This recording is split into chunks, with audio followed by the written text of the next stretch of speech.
नाज़रीन 7 तारीख़ किले जे भरिसां क़ाइम कर गैर कानूनी अदावतूं ढाइण लाइ बिना के नोटिस ॾियण जी ऑपरेशन शुरू कयो वियो आहे, जिते घर ढाइण जे करे घरनि में वेठल मिसकिन गरीब औरतुनि मर्दनि में रड़ियूं कुकियूं ऐं भाॼ पइजी वई, जंहिं नतीजे में हिकु औरत खे बेहोशी जा दौरा पइजी विया ऐं पंहिंजे घरू सामान जे नुक़सान खे ॾिसंदे रहवासी मर्द औरतूं सेवण इंतजामिया असिस्टेंट कमिश्नर सेवण मुख्तियार कार सेवण तपेदार सुपरवाइज़र एंटी इंक्रोचमेंट पुलिस ऐं सियाह सकाफ़त जे मुलाज़िमनि खे पिटियूं पाराता ॾियण शुरू करे ॾिना। उन मौक़े ते मुतासिरीन घर ढाइण ख़िलाफ़ चयो आहे त बिना इतलाह जे असांजा घर ढाराया पिया वञनि, जेका असां सां वॾी वेसा घाटी करे ज़ुल्म कयो वियो आहे। बेघर थींदड़ मुतासिर चीफ जस्टिस सिंध खां मुतालबो कयो आहे त असांजे थींदड़ नुक़साननि जो अज़ालो कयो वञे।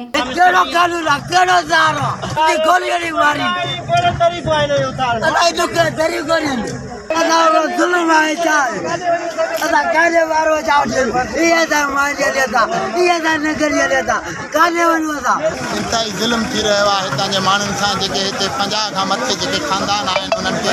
कल्ह शाम जो अल्टीमेटम ॾिनो वियो आहे ऐं हींअर अचे उन्हनि जा घर मिसमार कया विया आहिनि। न उन्हनि खे किथे को मुतबादिल झुगे जी जॻह ॾिनी वई आहे, न हू 30 सालनि खां वठी हिते वेठा आहिनि ग़रीब कोरियत, न उन्हनि खे जेको आहे सो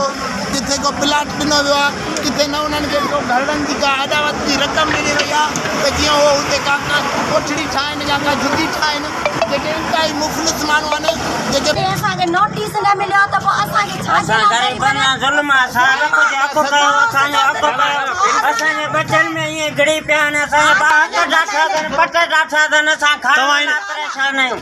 असां किथां जायूं ठाहींदासीं। राति में असांखे ओचितो असांजा घर ॿुधायो त न मोहलत ॾिनी अथनि, छो